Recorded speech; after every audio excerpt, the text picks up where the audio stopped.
to our colleagues. Thank you so much for an important session and basically introduction to the Caribbean Pest Diagnostic Network. I won't say very much in terms of these opening remarks, simply just to give a very brief background in the sense that for the Caribbean region, one of our major challenges over the years has been the lack of limitation of resources in terms of, both in terms of equipment, capital, and most importantly, in terms of human resources.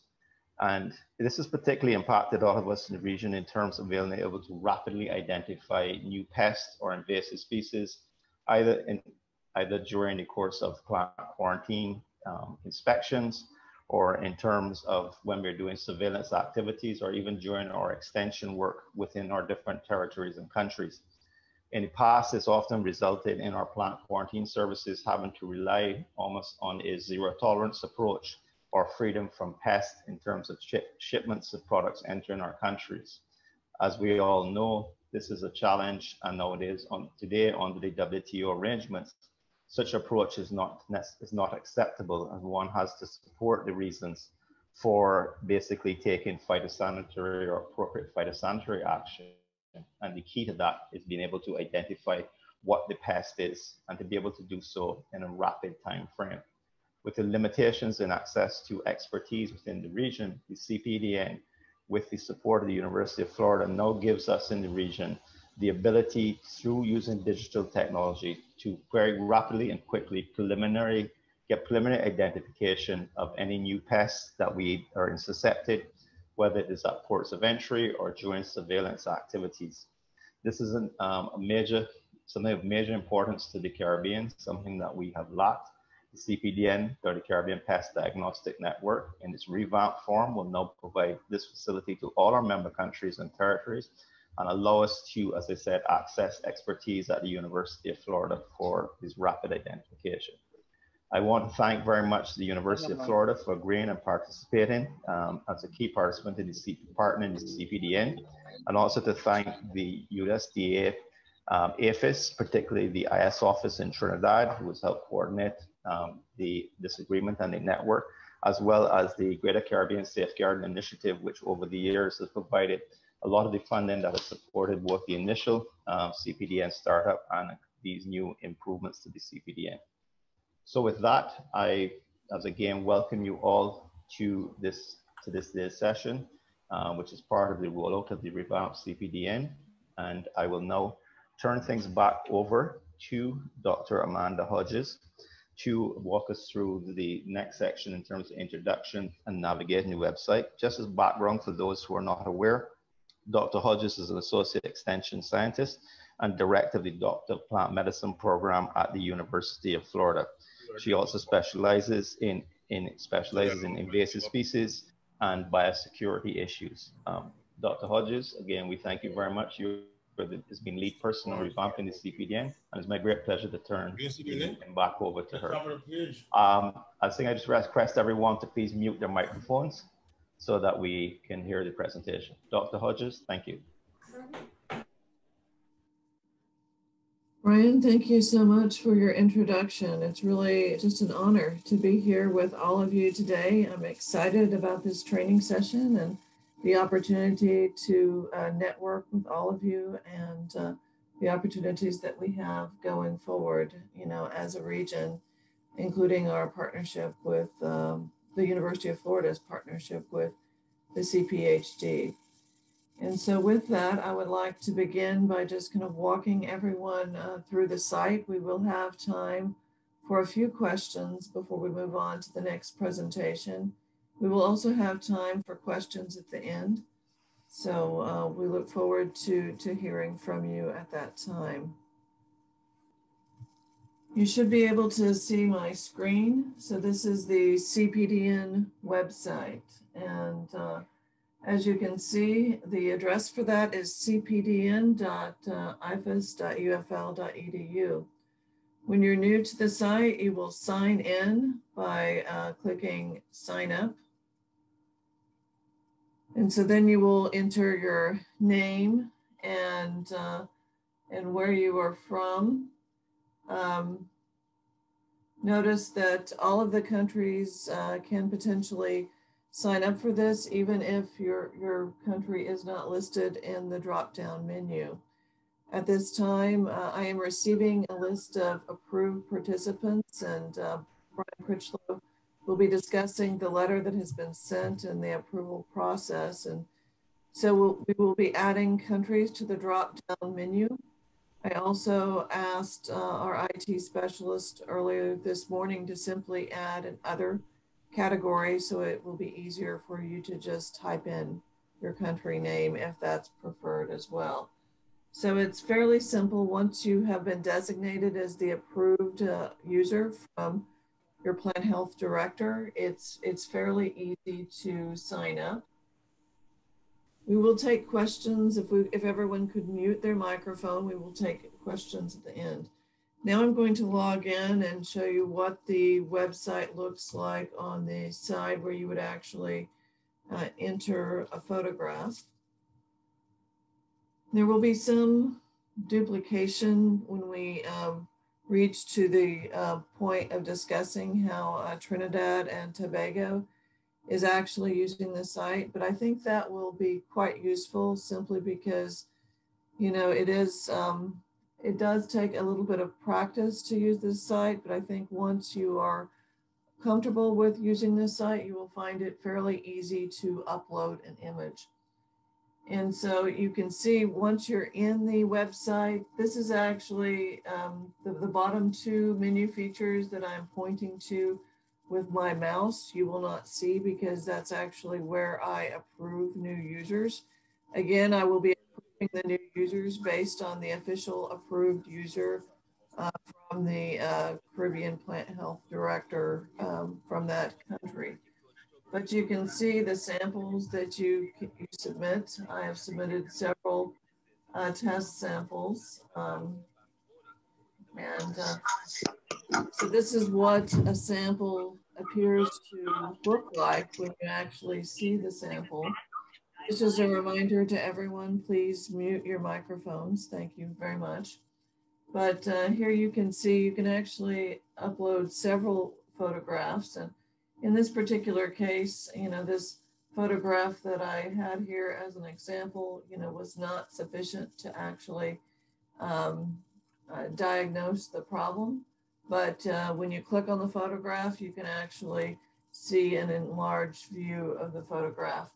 I would encourage you to submit multiple photographs for your examples.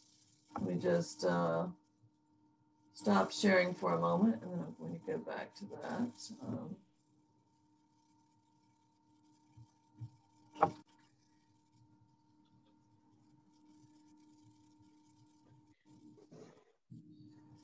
So now you can see the sample again. So when I had clicked on the image, it was larger, but this is the sample that I submitted. And so again, with samples, it's often helpful to actually have the insect. This was a test sample, so I did not actually have the insect. But if you are submitting insect samples, it can be helpful if you have the insect and the damage.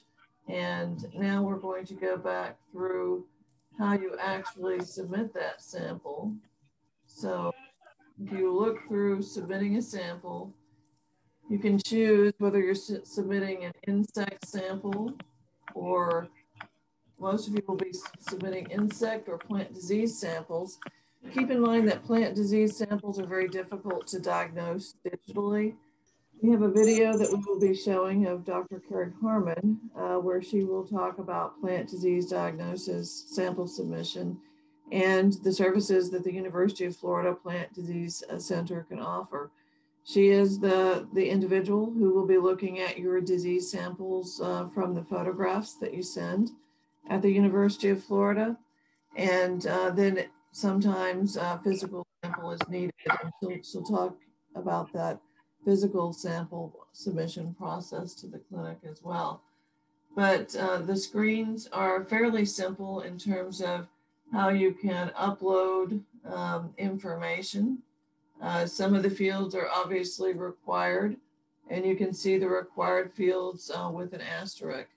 in terms of what you would submit. And then in terms of where you're going to submit it, if I'm submitting an insect sample, which we do have Lyle Buss here today, he'll be meeting you, and he's our insect identification specialist. And he's the one you're actually sending the sample to if it's an insect sample. So we have 3 labs. We have the insect identification lab, the plant disease clinic, and also we have the availability of plant weed identification. Most of you will probably be sending insect identification samples and plant disease samples more frequently because you're working with in phytosanitary issues. But that's a fairly simple process in terms of how you can access this. There are also a number of resources. The training that we have today will be listed on this site right now under training resources. You have a link back to our University of Florida Digital Diagnostic and Identification System. And so for your information, the University of Florida Distance Diagnostic and Identification System is similar to the CPDN system, but it's actually a slightly different system. And the DDIS system is specifically for Florida, whereas the framework for the CPDN is specifically for the CPDN. But the base of both of the programs and how you submit photographs to those programs are similar. Just so that I can more readily get back to my screen, I'm going to stop sharing for a minute and then return to the screen. So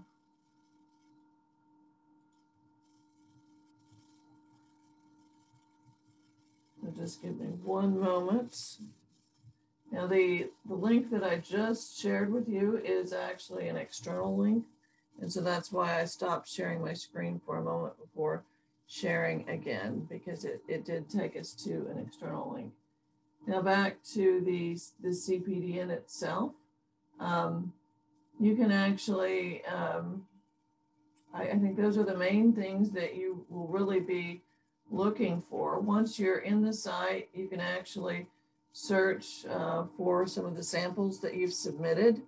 You know, I do have access to the samples that have been submitted, but only to see what has actually been submitted, and I can show you what that looks like. So we've had a number of samples submitted, but I don't actually see what the sample is, just the host, and if it's private, I can't actually open up that sample. I guess at this time, are there any questions? Well, I also want to bring your attention to the CPDN how-to. You can probably see this screen as well. I believe Deanne will be going over some of this in greater detail in her presentation because Trinidad and Tobago have submitted a number of samples and have found it to be quite useful. But filling out the information, how you upload a digital sample, all of this is here in this informational segment. And if anyone does have any problems or questions, you can email me at achhodges@ufl.edu. There's also just a simple email that is provided to the administration of this site. If you have a question, the contact us will immediately populate to an administrative email to let us know that you're having issues. And so with that, I think now is a good time for questions. Dr. Can I just say to the parents, anyone wants to ask a question, just open your participants list and you will see a little icon for raise your hand, and then we will be able to see who is asking the question. So if you click at the bottom of your screen, you'll see participants. If you click that, it'll open a little side window, and you can see the button for raising your hand if you have a question. Okay, Dr. Hodges, obviously your presentation was extremely clear, and everybody is on board. I think with that, where we should then, as we're going quite well, move ahead I think we were going to then move on to discussing the specialist and diagnostic directory for the University of Florida. And also you have a video presentation from Dr. Harmon, who's not able to join us today. So I don't know if Dr. Hodges, you want to continue that section to the presentation and to discussing the various specialists who will be assisting in the identification. There's a question from Matron Ramnaran or Bob from CABI. Bob, go ahead. Yeah, very well, you know, I don't work directly with farmers in the field, but very often, even people from the ministry would send me photos asking if I can do an identification. Very often I then send it off to CABI colleagues, but could I also send it to go onto the site and post it there on behalf of someone else in terms of the intellectual property and that sort of thing and all the details? Bob, interesting question. It was definitely intended that we would register persons from the various countries and MPPOs as users. Whether we can register some of our partner organizations in that area, we can certainly have a discussion on that and look into that option as well. I think that's something we can discuss with the chair of the CPDN and with the University of Florida about including some of our partner organizations as a possibility in that area. Okay. But it's definitely an option for extension services to be able to directly, extension services in the country to be able to directly upload photographs to the site. Dr. Hodges, you were going to say something. Sorry, Brian. Yes, I thought you were about to finish. And so I was just going to say, I think the question also was, can someone upload on behalf of someone else? I think as long as they understand where the photograph has been uploaded, and the nature of where the identification might be coming from, I don't know that there's a problem, but there may be other issues or legalities that Brian is aware of where it might be better to instead receive permission for those individuals to directly upload. That's where I'm uncertain. Thank you. Deanne, you want to make a comment? Yes, I just want to make a comment. Excellent question by Bob. And just to say that during my presentation, I would show the Trinidad and Tobago scenario and the options that will be available to the countries in case where you need to have, for example, submission of a sample, but not a registered user. So we will deal with that later on to show the opportunities. Thanks. Thank you, Deanne. Okay, any other questions from our colleagues or participants at this stage? No, not seeing any more hands raised. So that, Dr. Hodges, let me turn it back over to you to go through what would be next. The item on the agenda to deal with the specialist and diagnostic directory for the University of Florida, and also for that presentation from Dr. Harmon. So turn it back to you, Dr. Hodges. Thank you, Brian. And next, we're actually going to watch a video from Dr. Carrie Harmon. She's the director of our plant disease clinic at the University of Florida, Gainesville. She had hoped that she could be with us in person today, but she was unable to be present, but she would be happy to take your questions by email. I would like to alert you, if you plan to send any physical specimens to Dr. Harmon, you will need to have those received by the clinic by December 16th, so that the clinic has time to process the samples, as the University of Florida clinic will be closed for the holiday break between December 19th and January 4th. And so with that, I'm going to begin this video by Dr. Harmon. Hi, welcome to Diagnostic Resources in Plant Pathology at the University of Florida. I'm Carrie Harmon. I'm the director of the Plant Diagnostic Center, and I'd like to tell you a little bit about what I might be able to do that could be great for collaboration. The University of Florida's Institute for Food and Agricultural Sciences, or IFAS, houses the diagnostic resources for plant sciences. You can access these resources via the website on your screen or a Google search of UF Plant Diagnostic Resources. If you click on Plant Disease on this page, you'll be taken to my lab, where we work on approximately 3,000 samples per year, about 200 to 300 of which are international samples in a given year. If you need plant disease diagnostic assistance, please contact the lab at pdc@ifas.ufl.edu, which is on your screen, to request the submission forms, instructions, and special APHIS red and white label required to get the package through customs.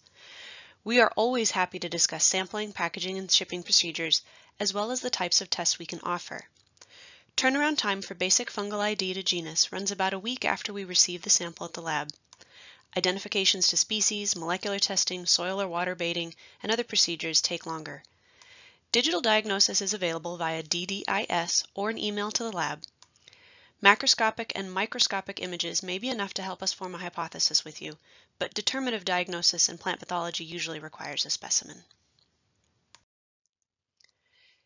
If you are going to collect a sample and send it to us, samples must be appropriate to the disease issue. Often a quick email or call can help us all get on the same page and ensure the best sample for fastest diagnosis. My lab also offers limited phytosanitary testing. This is always on an individual case-by-case basis and requires discussion of the testing and level of specificity required. In addition to digital and specimen-based diagnostics, my program offers training in diagnostics to build capacity worldwide. Once we can all travel safely again, we can return to hands-on training in my lab classroom or in yours. I love teaching others to diagnose plant diseases. Planning for these types of events requires at least 12 months' notice, and there is, unfortunately, cost recovery involved. I also offer virtual training to accommodate travel restrictions and place-bound professionals. I can do these live or pre-recorded like I'm doing today, and topics vary based on your needs and my expertise. A few examples are listed on your screen. Although we lose the benefit of hands-on training, we can delve deeper into troubleshooting and theory of techniques. I look forward to interacting with you regarding your plant disease diagnostic needs, whether relating to specimen diagnosis or capacity building. Please feel free to get in touch with me at any time. As I said, also then Dr. Hodges will take the opportunity to introduce us to the other member, one of the key members of the identification team from the University of Florida. As I said, the coordination, Dr. Harmon's lab will coordinate identification for disease samples, but I think the identification for most of the insects and the arthropod samples will be coordinated by Mr. Lyle Buss, who is a senior biological scientist with an insect ID lab manager with the entomology and nematology department, the cooperative extension service for the Institute of Food and Agricultural Science, University of Florida. Dr. Hodges, I can pass it to you to better introduce Mr. Buss. Thank you. Lyle Buss has been with us for a number of years, and it's really a pleasure to have him here with us today. We really appreciate his support of the Caribbean region, and Lyle, thank you for spending your time with us here today. And perhaps you can begin by telling us a little bit about the laboratory, and then maybe proceed into your presentation of digital photography for diagnosis, which will, of course, provide a little bit more key information about the laboratory and how participants can submit photographs, quality photographs as well. Sure, Amanda. Welcome all of you, and I'm Lyle Buss. I run the insect identification lab in the entomology and nematology department at the University of Florida. So my lab is kind of the official insect ID lab for the UF system. And my job essentially is to help the people of Florida with insect identification, their pest problems that they see around their homes and landscape, and also helping the folks in the Caribbean region as well. And so I get physical samples and a lot of digital samples over email for identification. And another half of my job is insect photography for the department. And so that kind of leads into what I'm going to talk to you today about. All right, is my presentation showing up okay? Yes, that's fast as showing fine. Thank you. Wonderful, thank you. So why is it important to take photographs? Well, it's a great way to document plant problems that you might be seeing. And it's a good way to get, good to get pictures of whatever damage you might be seeing and any potential pests that may be involved in causing that. whether they be insects or pathogens or potentially abiotic stresses. Oftentimes, these pictures can be used in and of themselves for identification of the pest and may be sufficient for that, although it is best to keep a physical sample of the pest as well in case identification from pictures isn't possible. Or if you have potentially a new pest, then you would definitely want to have physical specimens to document that new pest. And it's good for personal record keeping. So in the ID lab, I do sometimes get samples of plants with a strange kind of damage that I've never seen before. And when that happens, I do like to take pictures of that damage. So in the future, if I get another sample of that same plant species, I can refer back to those pictures in case there may be maybe a new pest or a new pathogen going on in Florida.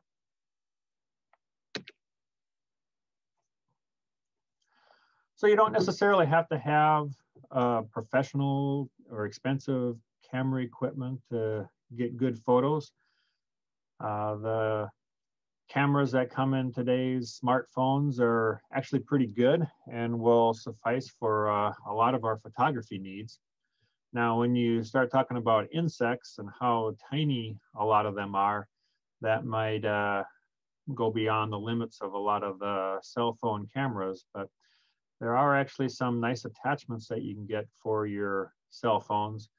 And essentially, it's just a small macro lens that can clip onto your phone over the camera lens, and it provides some extra magnification for getting pictures of some of the smaller things like insects. These attachments are pretty cheap, anywhere from $5 to $50 can get you a good one, and there are lots of options out there. So these things work pretty well. Now, of course, ideally, you'd want to have a microscope to provide the magnification for tiny things and kind of a built-in camera to take the pictures. But of course, most labs aren't going to have that kind of equipment. Now, if you at least have access to a microscope, once again, your cell phone camera can be used with that. And just holding your phone camera to the eyepiece of the microscope, you can get pretty good pictures that way. As someone that has some pretty nice camera equipment, it's almost kind of annoying how well using the cell phone on a microscope really works. And if you do a lot of that, there's a nice little attachment here. This clamp will hold onto your cell phone and also clips onto the eyepiece of the microscope to hold the camera in just the right position where you can take multiple images. And that actually works quite well. Now for photographing insects, very useful in identification. And a lot of insects are distinctive enough that we can provide an identification just by images. Now, when you're seeing insects on a plant, it's good to photograph whatever life stages of these insects that you see, whether it be eggs or immatures or adults. And also get photos of the host plant itself and whatever damage you are seeing on it. The plant pictures can be especially helpful in cases where you're not sure what the plant is. Then photos can be sent to a botanist, and then the good plant identification can in turn be very helpful in identifying the pest of the plant. Now, when taking pictures of the insects, it's most important to get a picture of the entire insect from above and from the side. And then any pictures you can get of close-up pictures of various regions of the insect can be very helpful in identification as well, especially structures like antennae, the wings showing the venation pattern, and then some estimate of the size, because it's sometimes hard to tell how large an insect is from a picture. And you can just take a ruler and measure the insect and report that length along with the pictures. Or you can actually include a ruler or some object of known size in the image with the insect, like a coin. Now, the color of insects, of course, is very helpful in identification.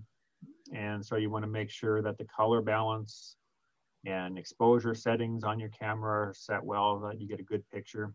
And the background can also be very important in showing the appropriate color of your insect. And example here in these pictures is a beetle that is very dark, so a specimen that's kind of hard to photograph well. And you might think that photographing this dark beetle on a white background would be a good way to go because you have good contrast there.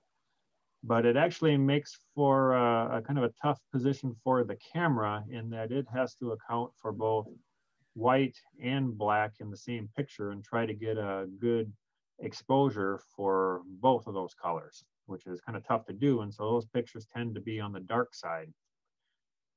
Now, if you can instead photograph this dark beetle on a dark background, the camera is better able to account for the color, the exposure settings, and give you a picture that has better detail. It's always a good idea to keep specimens for future submission, just in case pictures aren't sufficient to identify them all the way.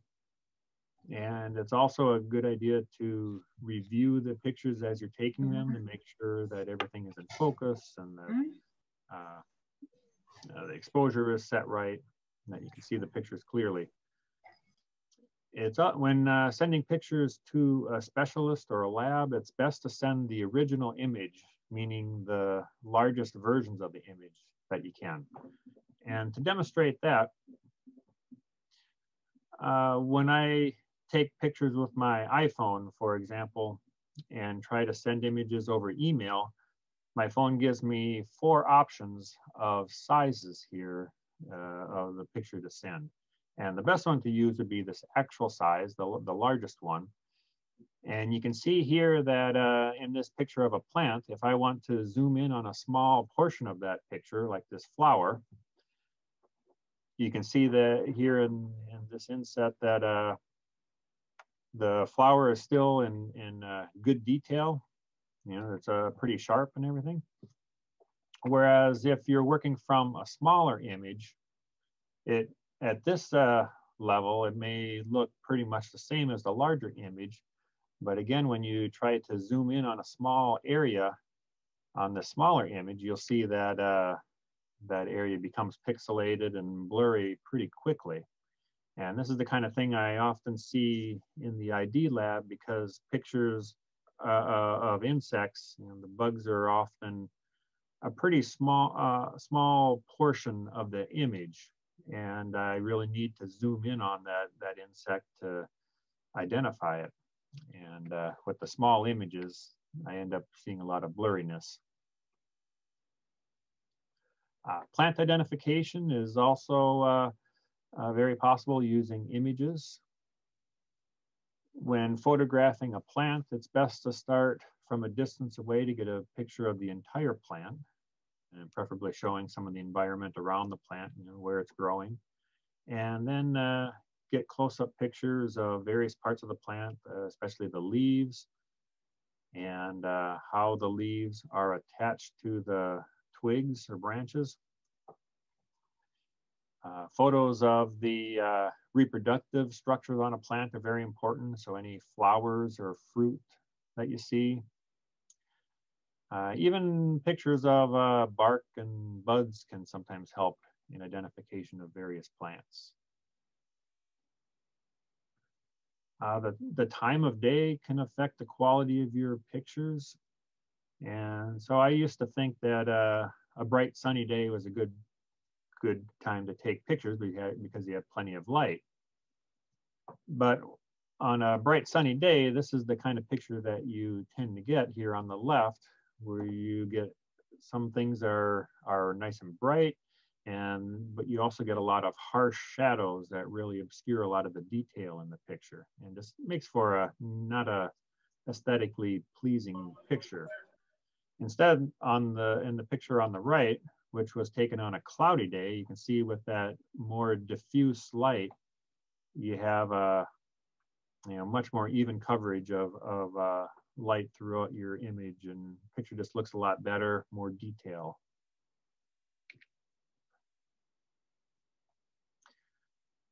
It's good to fill the frame with your as much of your subject as possible to get the most amount of detail in there, like in this picture of the flower.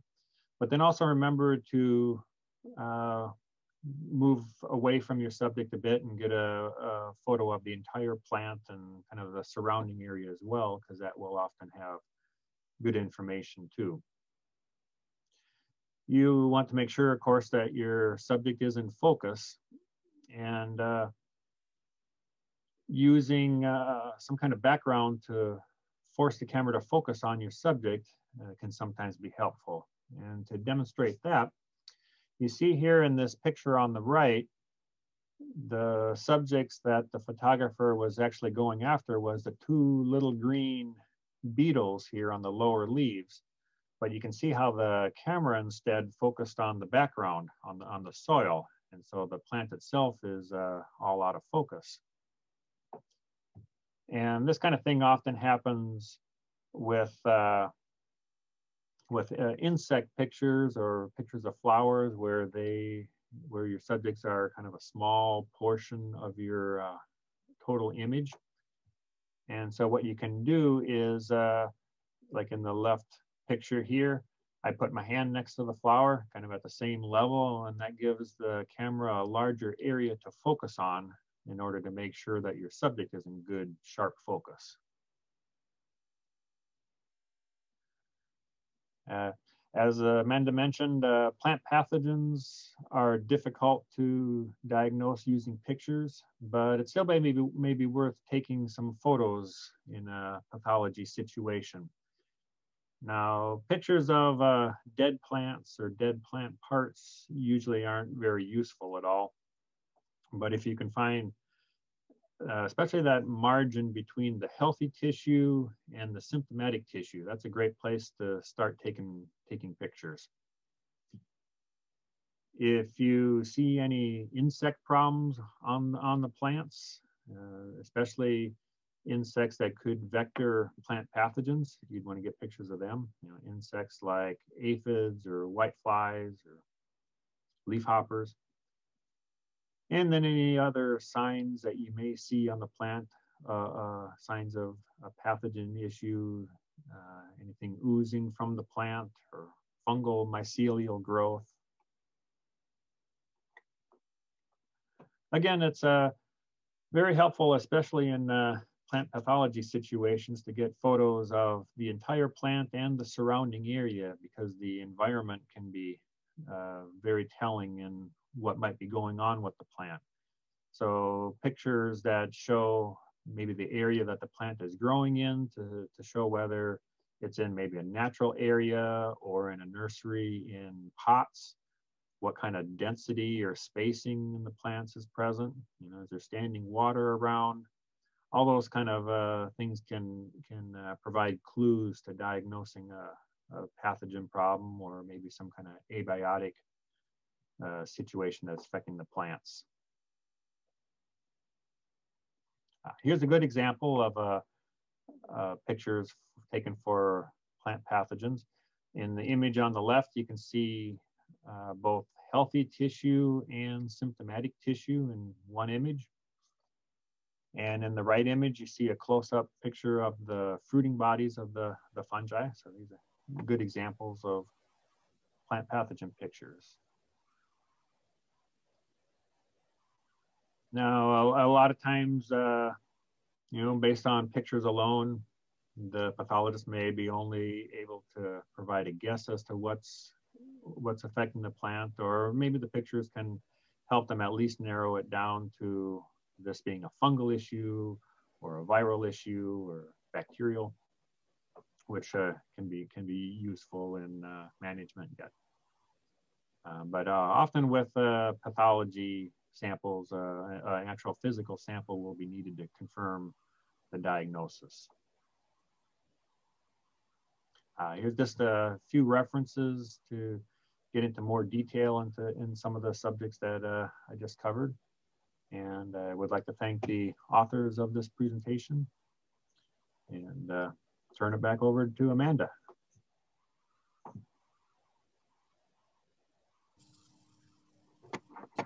Thank you, Lyle. That was quite excellent. We really appreciate it. And we do have a bit of time. We are running ahead of schedule. Does anyone have a question for Lyle about the information that he presented? Last one right now, Dr. Hodges and both Lyle. Is there Lyle mentioned about uploading the largest possible image, you know, from if that's taken, you mentioned give the option of the iPhone, the different images, the actual size. Is there a limit in terms of number of megabytes in terms of the size of the picture that can be uploaded to the CPDN, to the website? That's a good question. Yeah, I'm not sure what the actual limit is for a particular picture. I would use JPEG files. I notice sometimes people will try to upload a TIFF file or bitmap file. And those are uncompressed files that take up a lot more space, and you're more likely to have a problem with them. But if you have any kind of software for viewing pictures, usually you have an option of converting files to a JPEG, which is kind of a compressed file, but as long as it's not too much compression, it's very good quality at you know, probably a fifth of the file size of an uncompressed file. I saw a question here in the chat from our colleague Nelson Lavelle, and Dominique was asking about those clamps for the phone clamps in the microscope, where they are available. So. I don't know off the top of my head, but I could look that up because I ordered one of those, and again, I think it's a pretty cheap thing. It might have been, it was under $20, maybe $12 or $15 only. And it's a pretty handy clamp. Even a Google search on clamp and cell phone microscope, I think if you have those keywords in there, I would think something will show up pretty quickly. But if you have any questions, let Amanda or myself know, and I'll be sure to look up the details for you. I'd be happy to do that. Thank you. I see a question from Natasha. Is it Gampat, Suriname? Natasha? Okay, anyone else with any other questions for either Dr. Hodges or Mr. Buss and any part of the presentation regarding photography or any of the areas that they want to make a question? I will just add a little bit to what Mr. Buss said. Is our goal, and Diane may touch on this later, to include on the CPHD website a list of possible equipment that may be useful based on our guidance from experts like Mr. Buss and Amanda Hodges. We hope to put up basically a list giving people the option of, say, sort of like the entry level equipment, what may be more sort of mid-level, and maybe for microscopes or cameras attached to the microscopes, you know, mid-level, and maybe what would be the, you know, if you really want to splurge out on something. So things like the clamps and these cameras, we hope to include that information so everybody's not having to search the internet trying to figure it out. And I know sometimes when you go on Amazon, there's like 12 different versions of clip-on cameras, and you're not quite sure. Clip-on microscopes for your cell phone, you're not quite sure which one is the better quality one. So we hope to try to get that information included on the website as a guide for members. No other questions? Okay. Sebas, any other comment you want to add at this stage before we move on? I think I am good, but if I can help anyone with any questions about insect identification or photography, please let me know. Thanks. Thank you very much. I appreciate that. Dr. Hodges, before we go any further, any other comments from yourself?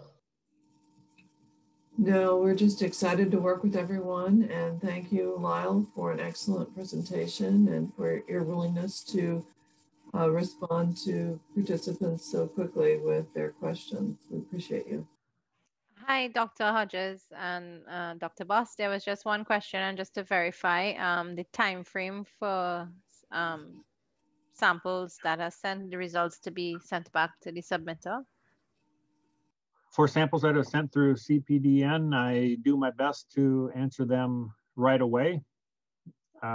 So it may be as early as, you know, within an hour or two of when you send it. Part of it is, you know, been having a little problem with the website and getting notifications sent to my email. But otherwise, if the notifications are working well and I know there's a sample there, I'll do my best to handle it right away. Sometimes I may have to consult other entomologists to get some help with an insect identification. Of course, depending on whether if it's a private sample, then I, of course, won't do that, or I'll check with you first. But, feel free to, you're always welcome to email me as well, just in case some notification isn't going through. You can email me to let me know that there's a sample waiting, and I will work on it right away. Thank you. And just for the membership, for our colleagues to remember, one of the purposes of the redevelopment of the CPDN was to address this issue. And this is why Dr. Hodges has very kindly arranged that in the three key areas, whether it's insect samples, whether it is disease samples or samples of plants, that there are three key persons to whom the samples go, whether it's Mr. Buss for insects, Dr. Harmon for the pathology, and also for the plant samples, so that we know the samples aren't being coordinated and we eliminate some of the problems we had in the past where samples were sent to specific identifiers and therefore kind of got lost in the mix and weren't responded to. So with having these three key point of contact persons, will ensure that all the samples in those relevant areas are being looked at and responded to in a timely manner. Is that correct, Dr. Hodges? That's how we're moving forward. That is correct, but we also had a technical issue with the website in terms of notification. I believe that has been resolved, but I'm also logging into the website frequently to check to see the status on samples. As well indicated, normally an insect sample response should happen within 24 hours. But I would say anytime you're concerned about a sample, you can feel free to email both Lyle and I, and we will make sure that sample, you know, is addressed as quickly as possible. Yes, thank you. And as I said, in sending samples of weeds, people often just think of the pathology and the insects, but weed identification is also very important. And I can just say during the testing, for example, in the Cayman Islands, we had some very good identifications of some samples sent, and even one that had not previously been listed as being present in the territory. So that is the area of the website that please do not ignore. It can be very useful to all of our members in that area as well. Okay, seeing no more questions at this stage, we are working well ahead of schedule. And as I said, there will be opportunity also for questions at the end, especially when the chair of the CPDN, Ms. Diane Ramroot, delivers her presentations on their experiences from Trinidad and from a lot of the beta testing of the site. At this stage, I will move ahead with the presentation in terms of the mobilization plan and the roles and responsibilities for the MOU. And I will now take the opportunity to share my screen with you so we can walk through that presentation. So just give me a second to share my screen.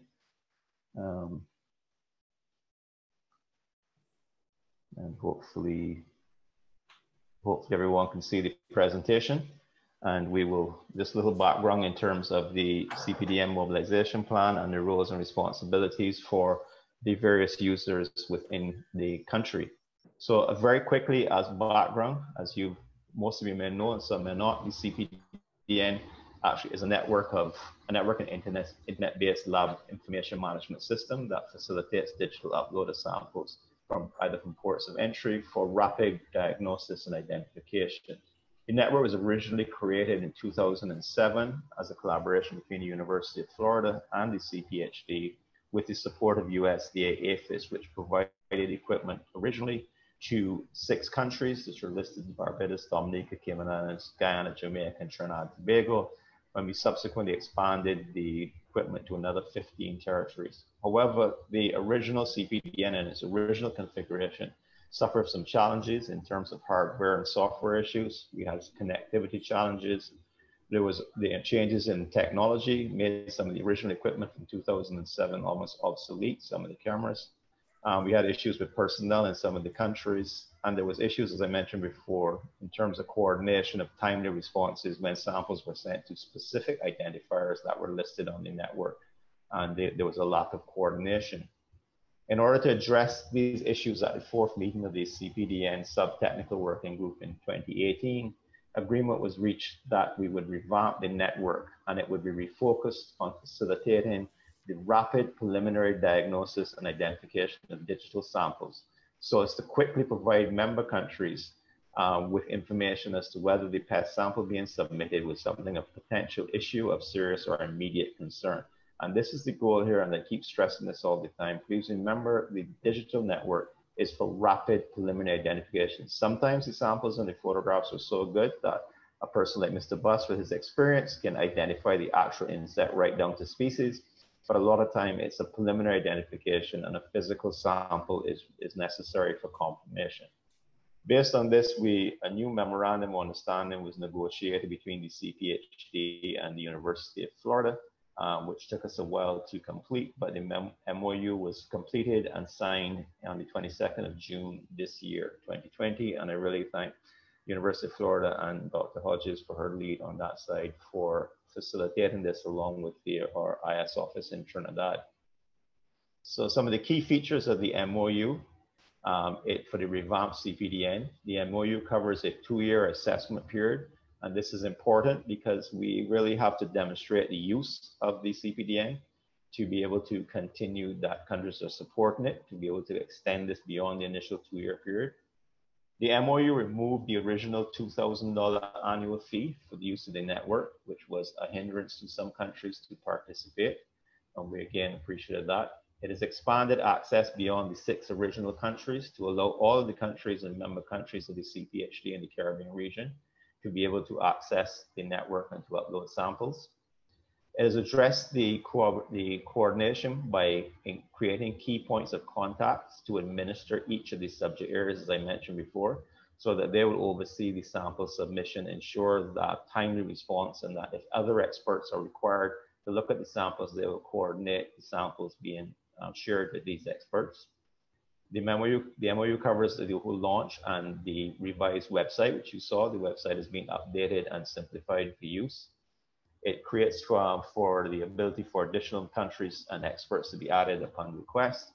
And as I said, we are developing with this as the University of Florida a number of e-learning modules, which will be available on the website to help guide members through various aspects of uploading samples or taking digital photographs, etc. As you saw, examples of the website from earlier today. And again, at the end, if we have more time and members have any additional questions, I'm sure Dr. Harmon would be happy to show again any particular points of the website that persons just want to have another look at. But I think we'll find from experience the site is quite easy to navigate with a little practice and uploading your samples. So some of the key features, as I said, of the MOU. The primary objective of the MOU is to clarify and enhance the communication between the CPHD and the University of Florida in terms of recognizing the importance of identifying invasive species and pests both in Florida and in the Caribbean region. It facilitates the exchange of academic and research information that may be mutually beneficial between and among countries.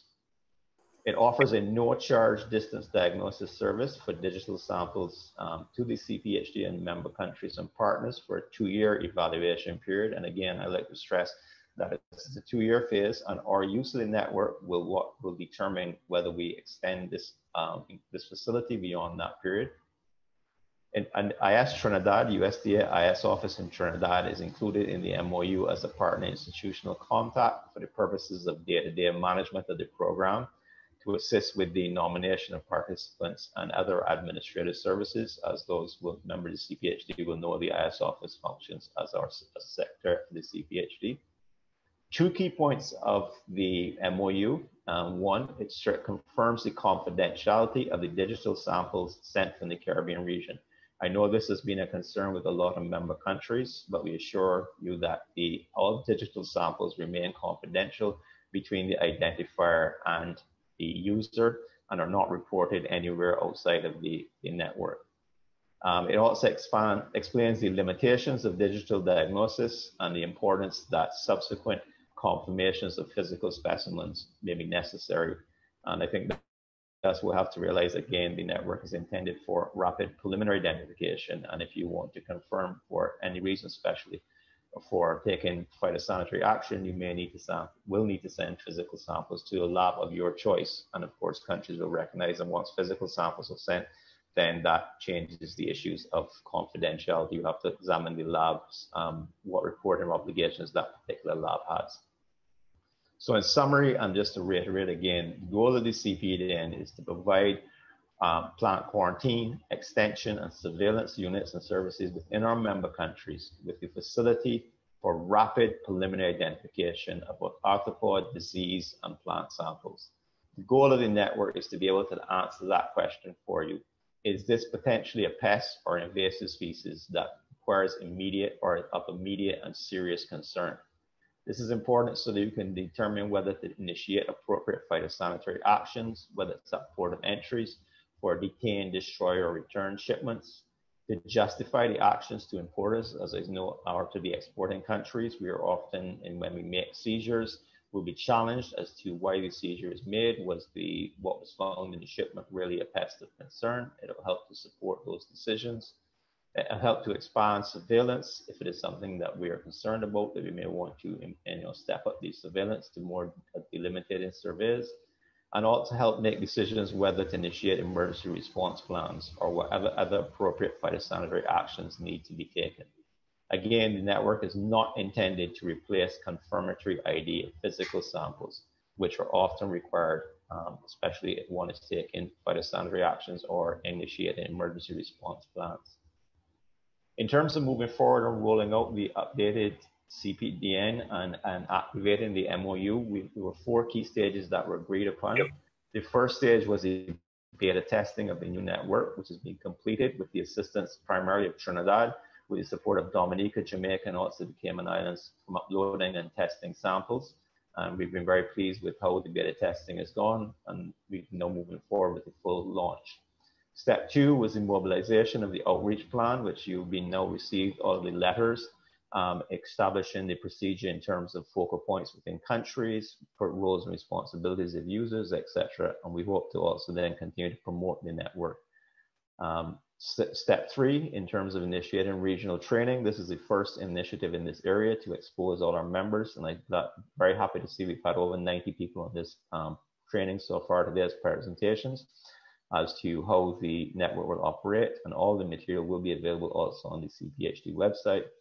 And step 4, which is of critical importance, during the course of the next 2 years will be routine every 6-month evaluation of the website, of the activity of the CPDN, with the assistance of the University of Florida, to be able to monitor usage, monitor how well the CPDN network is functioning and performing. In terms of the way forward, as I said, now we're at this key stage, and the key importance going forward is the appointment of the national focal point. This is the person who will be responsible in each country for nominating and registering specialists and identified users, and also importantly for promoting the use of the CPDN within their country, for monitoring sample submission, usage levels, controlling, reevaluation, and reporting. The identification of suitable country users and personnel within their respective countries to be CPDN users. It's important that in the letters that were sent out, we ask people to complete the forms identifying the national focal point, their alternate, as well as the users from your different within your country, whether it's users be from quarantine service, from extension, from research, or whatever part of your ministry. So the key to the focal point is that the CPDN focal point should be the CPHD representative or the IPPC contact point, or some suitable representative within your country. The goal, why we pursue the plant health director as to be the same person that represents the country at the CPHD. The CPDN is a tool which will help support and enhance your national pest and disease surveillance identification, and it will provide subsequent basis for phytosanitary responses as mentioned. And it is important that the CPDN focal point is essential to effectively function of the CPDN, and it's important that the CPDN focal point has sufficient authority within the country to ensure that requests made by the network are dealt with appropriately and in a timely manner. Key roles and responsibilities of the focal point person will be to provide the overall coordination of the CPDN, including communication, registration, monitoring, evaluation, and providing feedback. You will be the conduit for official communication between the network, the CPHD Secretariat, and University of Florida. Provide coordination for all official CPDN recommendations if changes have been made in terms of function of the network. To authorize suitable users to complete the registration forms and to keep an accurate database in your country of who the users are. Importantly, to proactively promote the usage of the CPDN site among current and future potential users, and to encourage users to make use of the various tools and resources on the CPDN website, including the training modules and which are available on the CPDN website. The focal point is responsible for actively tracking the MPPO or the country sample submission rate. And in terms of, so it is, as I said, the continued free access to the CPDN will depend on how much the usage volumes are and how much countries are using the network. To proactively liaise with all registered users to monitor CPDN response rate and accuracy of diagnosis and provide feedback to the University of Florida. To report on any site issues to the CPDN or the CPHD chair and or the University of Florida, and to participate in periodic every 6-month review and evaluation exercises that will be conducted by the University of Florida to see how effectively we're using the website. Most importantly, the CPDN focal point person must have the necessary authority from country to be able to communicate on behalf of their country with regard to usage and the operation of the CPDN network. In terms of national users, the user should be approved by the focal point person, and it should be a registered technician that is trained in the full use of the CPDN website and sample submission. Effectively, the user is the sender of the sample to the University of Florida expert who will be the recipient. In terms of the user, the key CPDN, as I said, is a tool help to support your national pest identification and surveillance, and therefore the user should be someone who operates within your ministry or preferably your MPPO within your country. So key roles and responsibilities of the users, and in terms of the focal point persons for selecting users, users should be attached to relevant units or departments within your country that need diagnostic services, whether these be research, plant protection and quarantine, extension, or training. They must have a basic understanding of plant disease and insect pest morphology, and staging and taking of suitable photographs for guide diagnostics, as was addressed by Mr. Buss earlier. Be responsible individual that understands the impact of pests and diseases and identification. Be competent and comfortable with the use of communications and laboratory technology, including your USB microscopes, your cell phones, taking photographs, etc. Be able to receive and send emails and have the capacity to navigate online sites, and be willing to learn, particularly via online methods. So these are the key factors in terms of the operation of the website. I will just stop sharing my screen for a moment. Just to say, the importance is coordination of the website, and I can't stress again enough that in terms of access to the CPDN over the next 2 years and for the future will depend on how much usage and how we take advantage of the website and how we track the usage of the website. So I really encourage the countries, all the participants, to identify who that key focal point person is. It should be plant health protector or plant health director in your country, or your IPPC contact, the appropriate person from your MPPO, and to select the users for the website and to monitor user activity to be able to participate in reports. With that, I will give the opportunity for any questions at this stage before I hand things over to our next presenter. Does anyone have any questions? I trust everyone here has already signed up and provided their forms back to the Secretariat as to who the focal point within country will be, and to start identifying users for the website so they can be registered, because this information will go to Dr. Hodges to add the user to the website to provide them necessary access. Questions?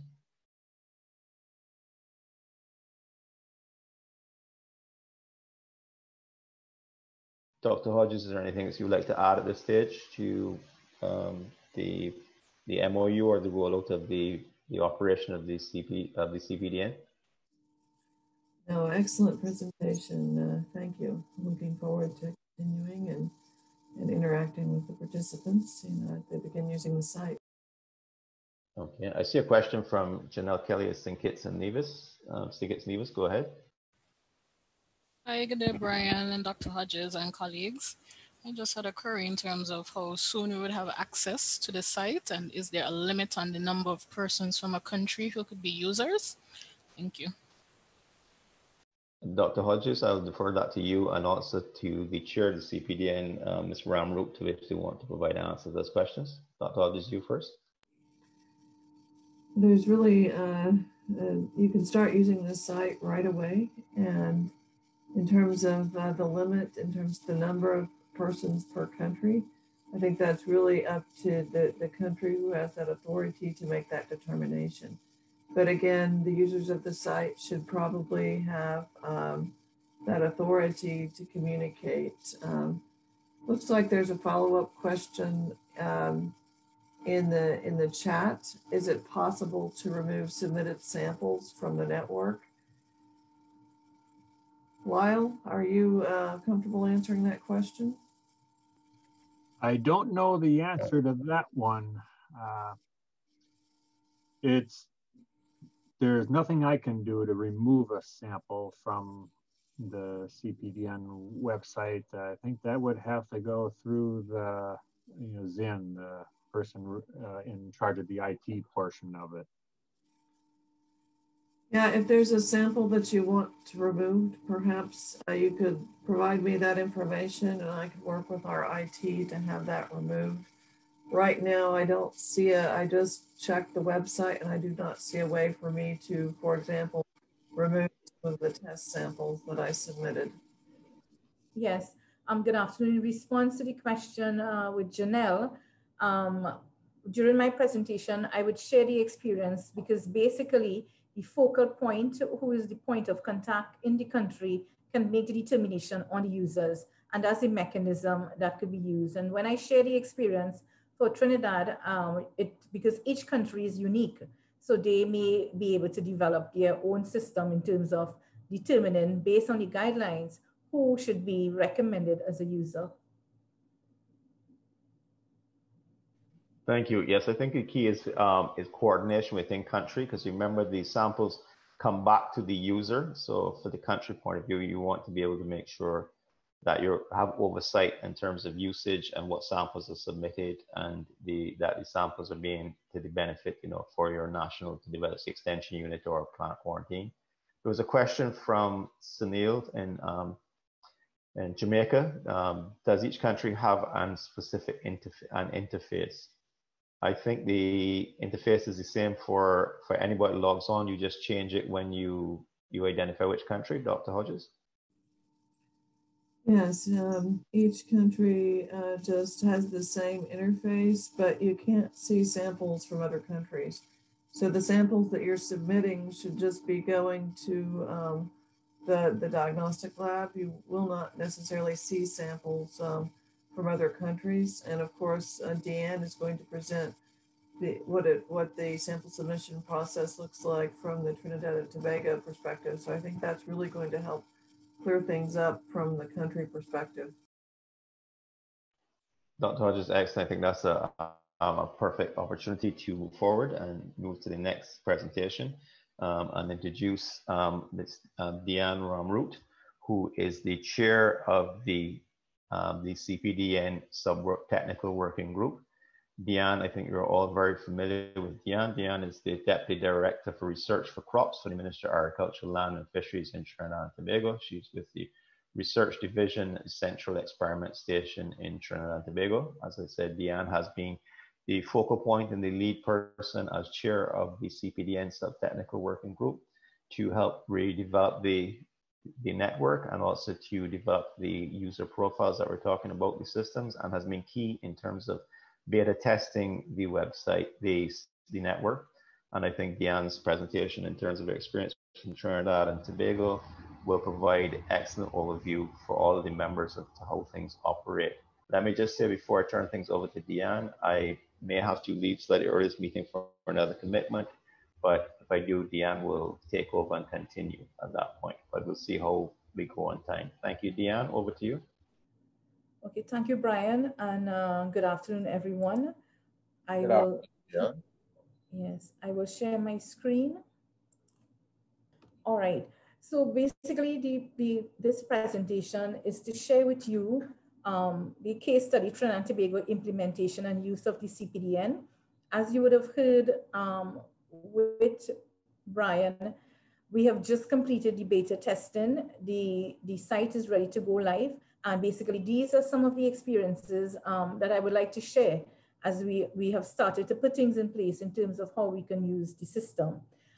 It is intended that based on this, countries may get ideas in terms of how they can manage, especially for the focal points, in terms of how they can manage the system in moving forward.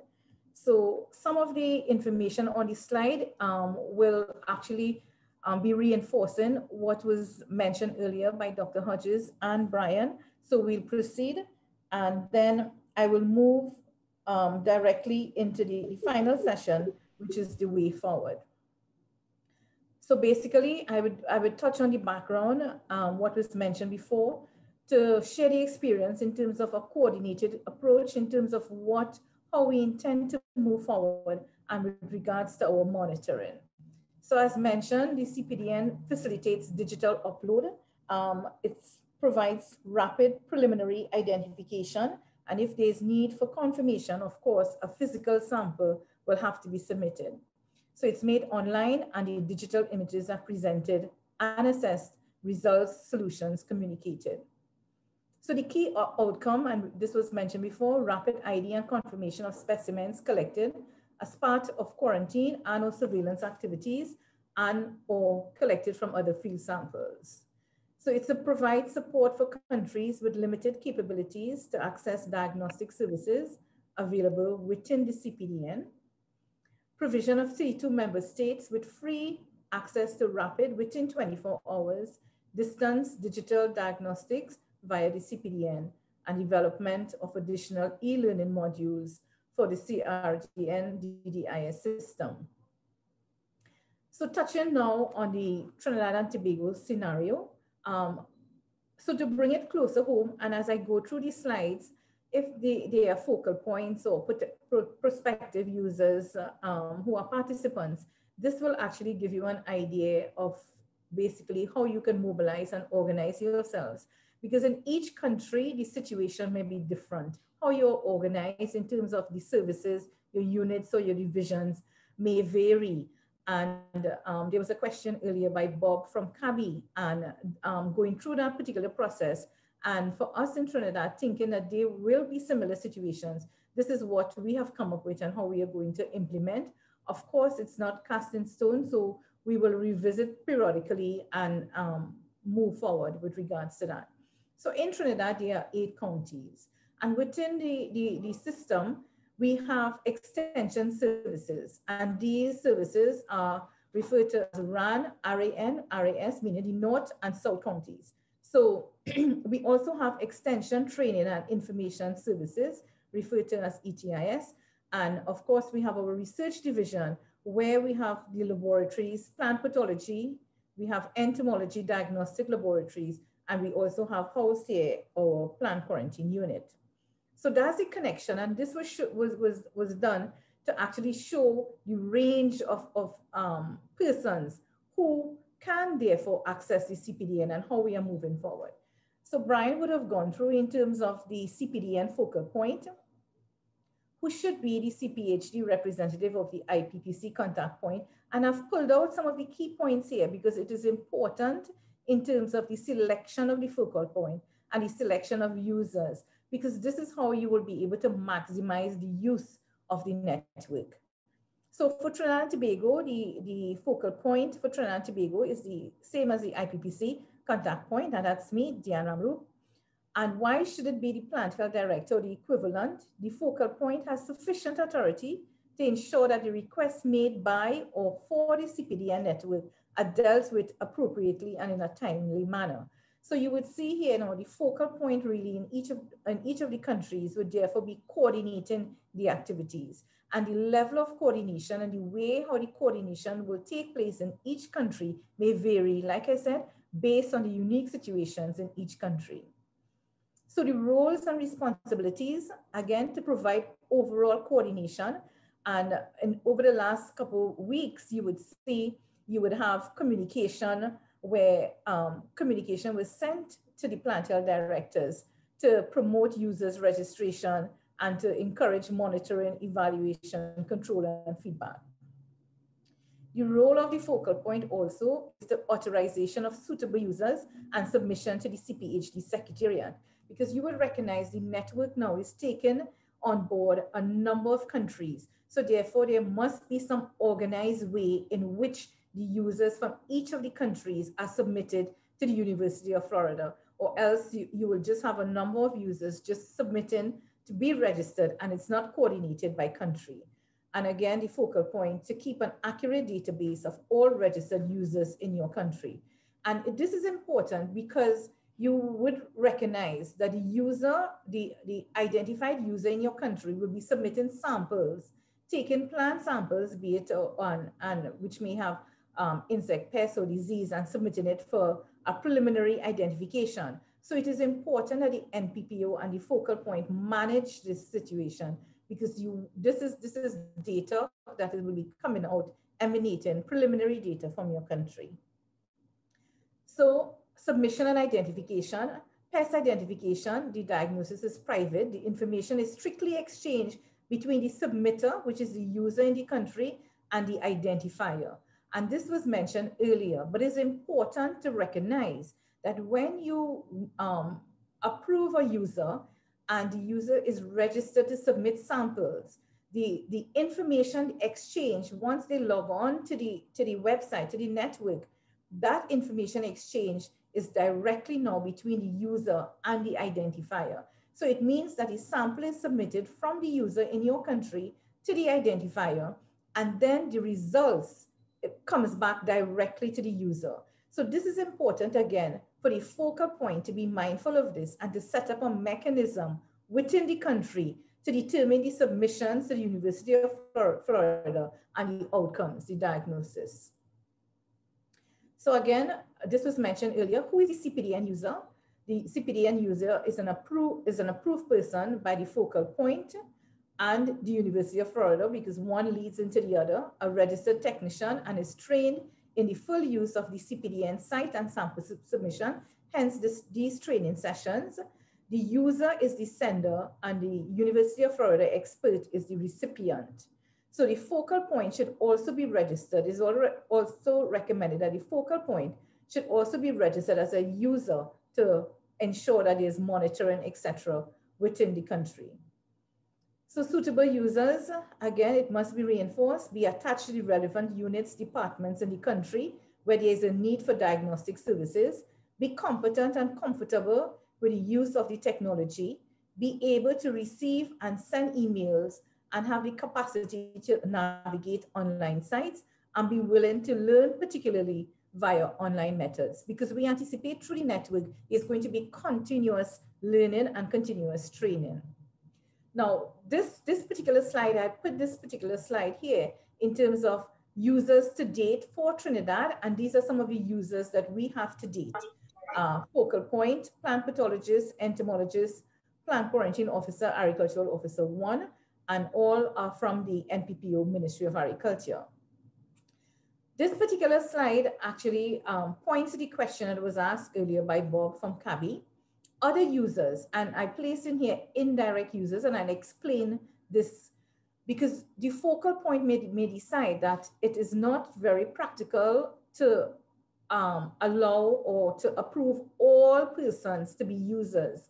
So we have categorized a group of users where we would say users, but indirect, meaning that these are not going to be registered with the network, but we have put a mechanism in place by which samples from these services can be filtered through a registered user and then submitted to the University of Florida. In this way, we will have a better coordination and be able to manage the samples that are being submitted to the network. So under these, you have extension services, university, plant quarantine inspectors, and other personnel. And I will go a bit more into that. So you would see here, the focal point is coordinating the activities of the CPDN, manages the users and related submissions, and keeps track of the submissions to the University of Florida, the diagnosis and results. So on the picture to the left, you have the University of Florida. In the middle section here, we have what I have tabled here is the identified users, and these are the ones who have been approved by the focal point and who will be submitted via the CPHD Secretariat and to the University of Florida to be registered and to obtain user login and user approval for the site. And here we have our number of users.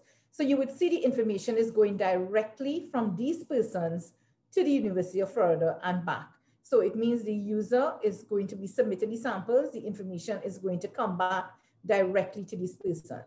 And then you have other indirect. So what we have done, this middle part where you have research division, we have set up actually a hub where samples, digital samples now, digital photos can be sent to this particular hub here.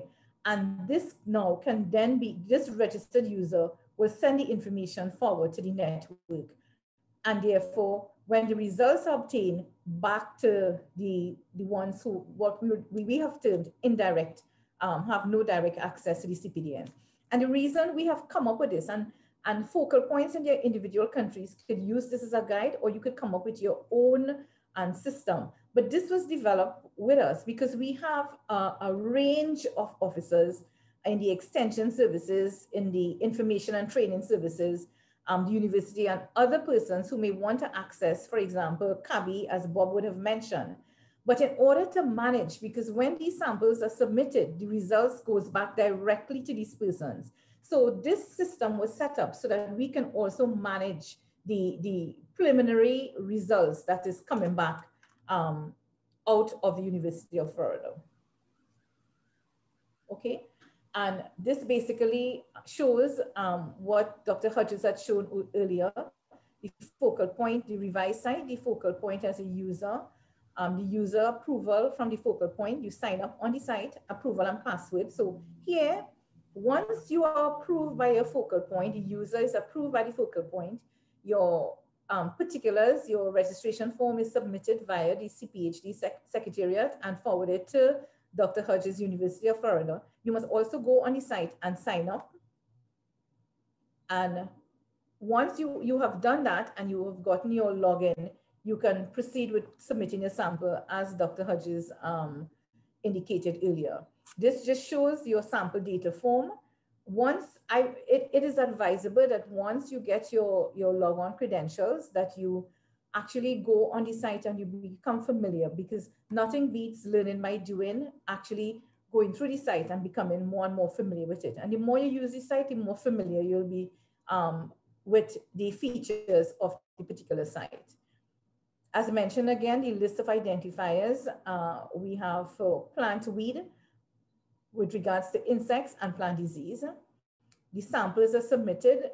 It was mentioned earlier that we went through a vigorous exercise before we were able to be live now and to be able to bring on board users, where the site was tested to ensure efficiency and to ensure that all the mechanisms are working. And this will be monitored by all users and focal point. Once your sample is submitted, it comes up as a record. So the site, the network also provides the opportunity for you to have a record of the samples you have submitted. So this is the details, and this would have been a sample submitted from Trinidad, and you can see all your photos there.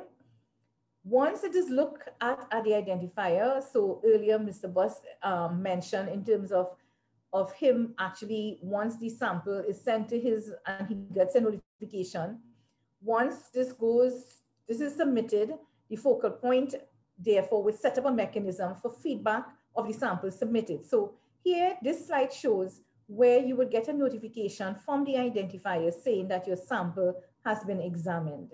So again, it is important, for example, if you have an assigned user, let's say, for example, we have someone from plant pathology unit.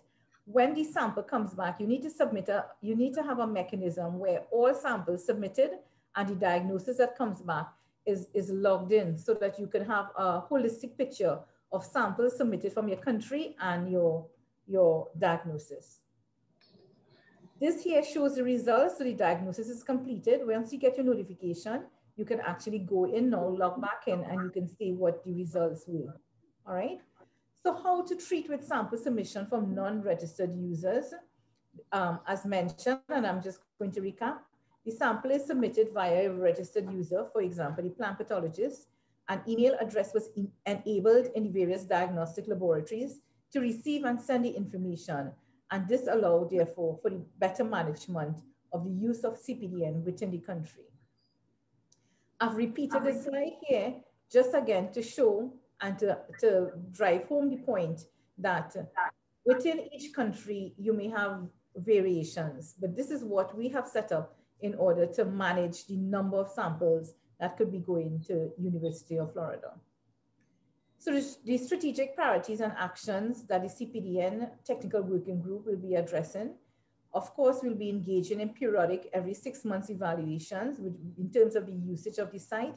And this is why it is important that countries get on board and they follow through with the activities, and the site is ready for use, so that they actually start submitting their samples to be diagnosed. And to be viable and remain as a resource available in the region must therefore demonstrate the effective use of the site. There's a lot of resources, a lot of time and energy. The University of Florida is actually putting out quite a lot in terms of to have these timely diagnoses, so therefore it needs to be utilized. And of course, these will be measured by the University of Florida and evaluated. So focal points are encouraged to review their own operations and to set up mechanisms to ensure submissions and feedback from users. The results received from the University of Florida should be managed responsibly by users. And I've put this particularly because it is important when you get your preliminary diagnosis, each country would have their own mechanism in which this information is handled. And I'm just sharing, for example, in Trinidad and Tobago, the IPPC contact point will advise on the presence of a pest in the country, not just based on a preliminary identification, but after all the verifications and approvals are received from certified laboratories and senior officials. So again, you would have to put that mechanism in place. So there's a lot of acknowledgements for a number of persons who would have contributed to this for us to reach to this particular stage, and many thanks to all of them. So thank you, and we could probably field some questions here, and I will stop sharing my screen and possibly field any questions if there are any. Yeah, let me just say, excellent presentation. Thank you very much. I think it was very helpful to share how Trinidad is handling these situations. And I think it's a very good format you've laid out in terms of structure for use of the network. And also that very important to keeping a log, creating a log within the group to track the sample submission and diagnostic. So thank you very much for your presentation. Anybody, last opportunity for any questions, please raise their hands. And if not, we will allow Diane to move straight into her next and final presentation on the way forward. So this basically is the final presentation in terms of what is the way forward and the expectations of member states. A lot of the points that was discussed by all the presenters earlier will be mentioned and reinforced. And basically, we would be setting the tone for the next session, which will be session 2.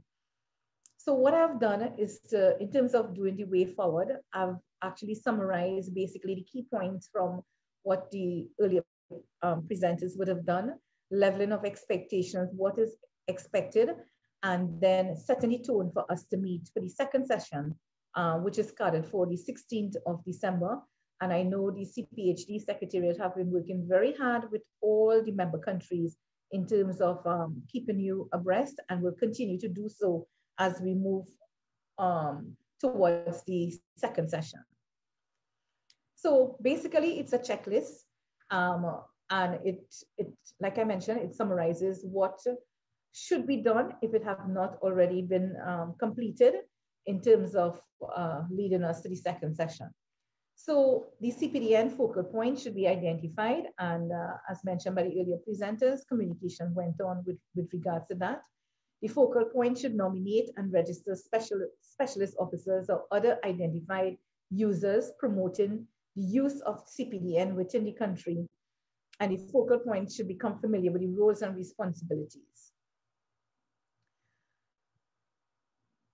So, as mentioned, identify suitable personnel within their respective countries to be CPDN users, and potential users should complete the registration form and complete the registration on the CPDN website. When Dr. Hodges showed her slide, I've just put it in here, you would see sign on or sign up. So once you're approved by your focal point, you could go and sign up. In any event, the listing will be submitted to University of Florida to Dr. Hodges. And once you get your log-on approval, you're on your way actually to start using the site. So the profile of the suitable CPDN user was sent to focal points for guidance, and this should be referred to. Focal points and all identified suitable potential users attend the training, the 2-day training, and most persons, I believe, are here for this first session on December the 9th, and the CPHD Secretariat will submit in the first instance, as mentioned, the completed forms to the University of Florida, and the University of Florida will issue the user access. So this kind of sums up, your step-by-step in terms of how you are going to start using the network. So once you have your access, you can just log on and you're on your way. So this is the site, you log on, you're on your way to start submitting your samples. I put this slide back again because the focal point is key in coordinating the activities in terms of making a determination, but more than that, it is not just registering a user and just having the user submit samples. It must be managed internally, because at the end of the day, you want to have an account of the samples that were submitted from your country and the results that was received from the University of Florida, and also how the persons who are the users are managing those results. So again, once log-on is received, you become familiar with the CPDN site and navigate the various fields. Nothing beats learning by doing. You review the reference materials. There are excellent reference materials on this site. You submit your samples, digital photos. Know that the guidelines for taking photos and submitting the samples, as presented earlier by Mr. Buss in his excellent presentation.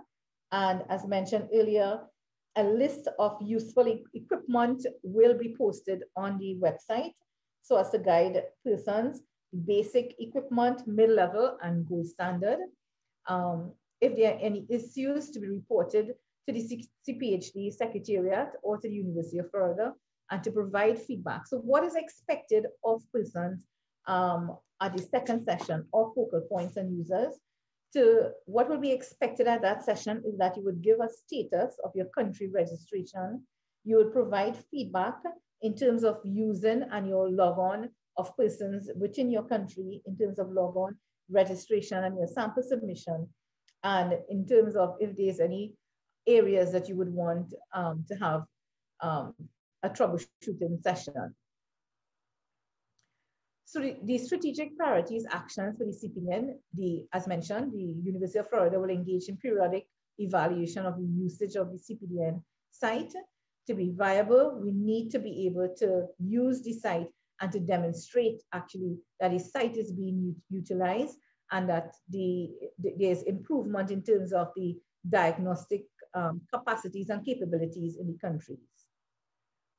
Save the date, just to conclude, there's need to save the date, December 16, 2020, 10 a.m. Trinidad and Tobago time. And again, to acknowledge all the member countries actually who are so eager to participate, all right? So in bringing this session to a close, I'd like to say thank you to all of you, to all our stakeholders, to all member countries, to all prospective users. Holiday greetings, think safe, work safe, and to be safe. And I'd like to end the session there by inviting and providing the opportunity for any final questions. So I'll stop sharing the screen here and invite persons for any comments you'd like to make or any questions you'd like to pose to any of the members who presented or any other. Thank you. Deanne, I would just like to thank you for your excellent leadership and presentation. I think that was very helpful and probably the most helpful presentation for the country so far. You can see some outstanding comments in the chat in regards to your presentation. So thank you so much for your CPDN leadership. And I really look forward to hearing from the participants. Feel free to reach out. Good afternoon, everyone. Yeah, good presentations. I just want to ask whether it's Deanne or Dr. Hodges. After this, I think it was 74 samples were processed. Was there the need for any confirmatory ID after those? Yes, Thaddeus, is it that you are asking based on a preliminary submission by any of the countries who would have submitted?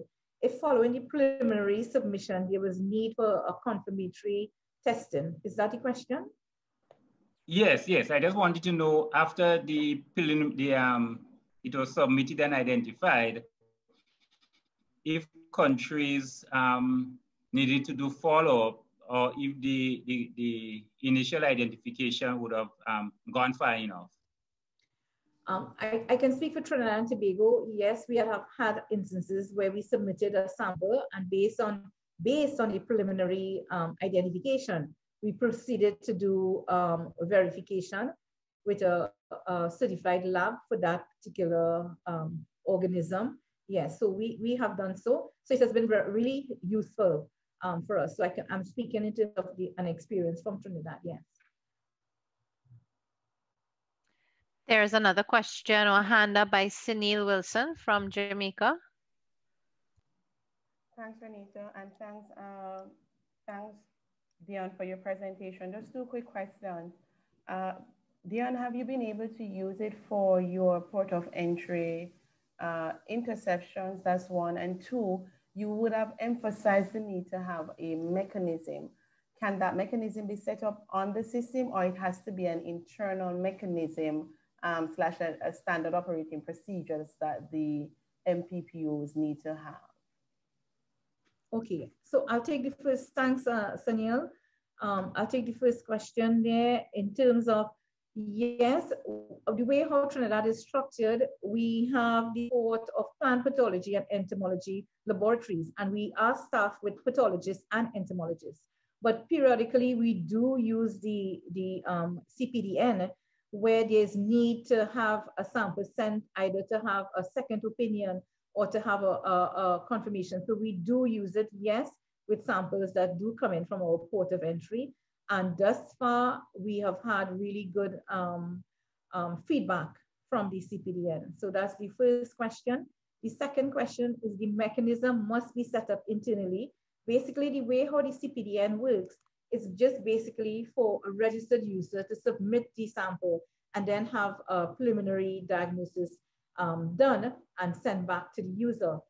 So the mechanism you would have is unique to the country. So for example, the way how possibly Jamaica is set up may not be how our divisions are set up here.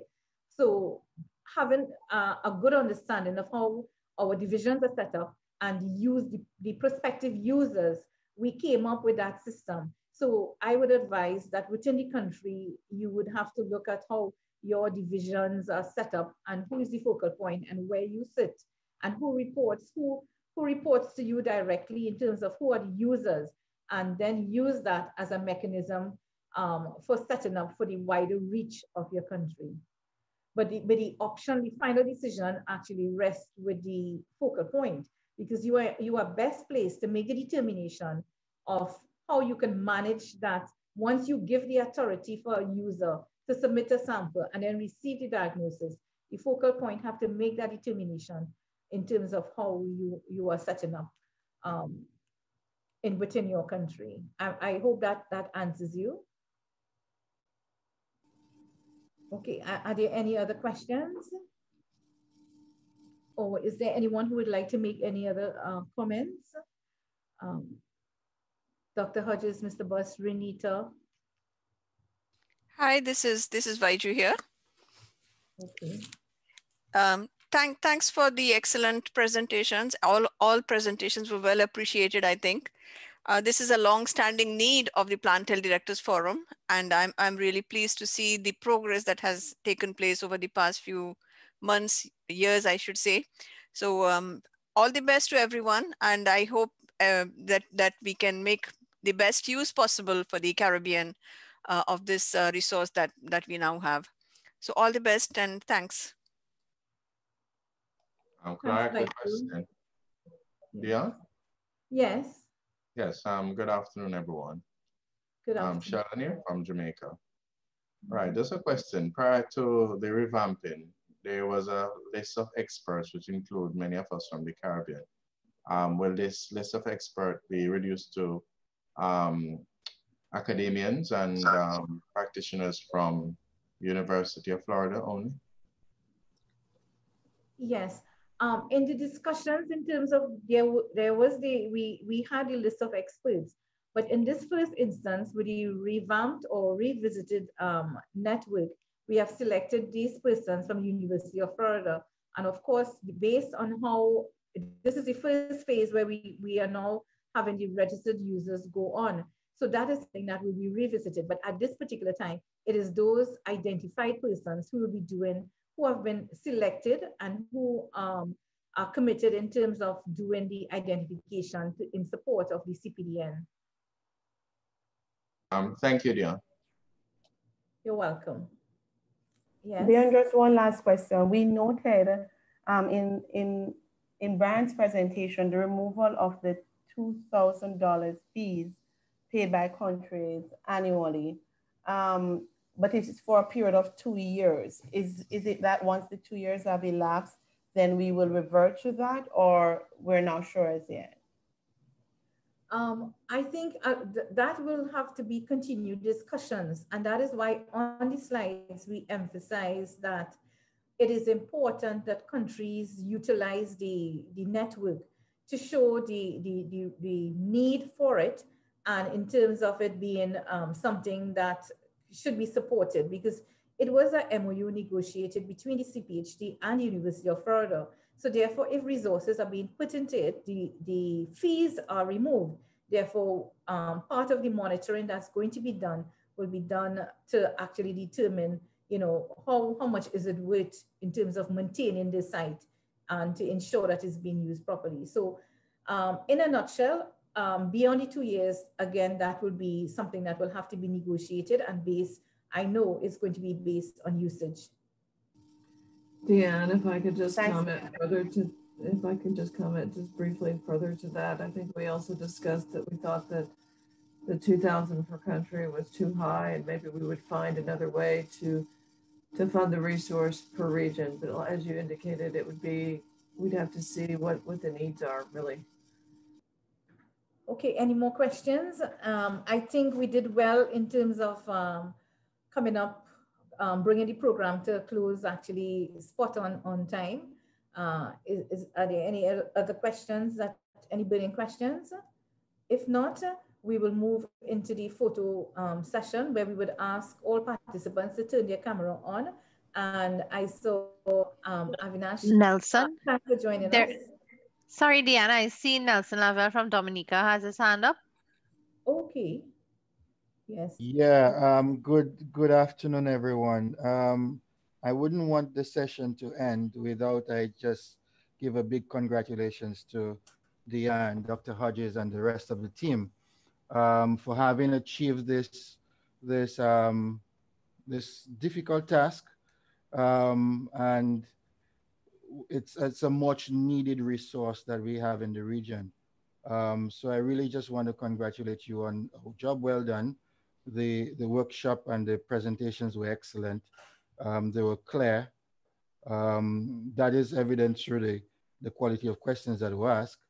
And just want to say thank you very much to the University of Florida for giving us that support. It's well needed in the region, and I think the tool will be very, very instrumental in moving forward. So again, congratulations on that. Thank you very much, Nelson. Special thanks to the University of Florida, to the USDA IFIS IS office in Trinidad, and again to all the countries who have taken the time to participate. Thanks again, and we look forward to seeing you at session 2, which will be on the 16th of December. So all the best. You can start going through the presentations, which is going to be posted on the website. And I wish you all a good afternoon. Thanks.